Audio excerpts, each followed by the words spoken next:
আরজিকর কাণ্ডে গর্জে উঠেছে গোটা দেশ। নারকীয় হত্যাকাণ্ডের প্রতিবাদে রাজ্য জুড়ে আন্দোলন ও প্রতিবাদ মিছিল অব্যাহত।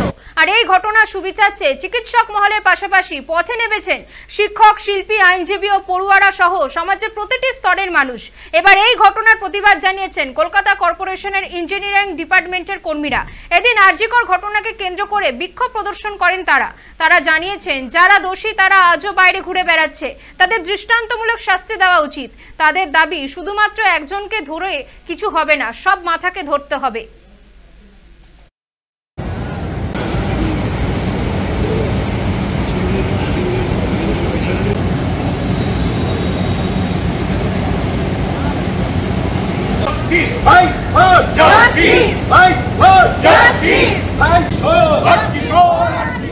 অ্যাকচুয়াল সারা রাজ্যব্যাপী এই বিষয়টা একটা জঘন্যতম বিষয়। আরজিকরের যে বিষয়টা আমরা দেখছি যে কর্পোরেশনের অভ্যন্তরে আমরা ইউনিয়নকে ব্যানার না করে আমরা সংগঠিত করেছিলাম মানুষকে, যেটাকে মানুষ বলছে অরাজনৈতিক একটা বিষয়, সেটা আমরা করেছিলাম। মৌন মিছিল ব্যাপক বড় হয়েছিল।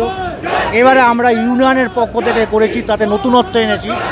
আমরা এখানে বক্তৃতা, মিছিল, মিটিং না করে আমরা এখানে নাটকের মাধ্যমে পশ্চিমবাংলার অবস্থাটা মানুষের কাছে তুলে ধরতে চাইছি। আমাদের একটাই বিষয়, যে মেয়েটাকে এইভাবে জঘন্যভাবে রেপ এবং হত্যা করা হয়েছে তার বিচার চাই।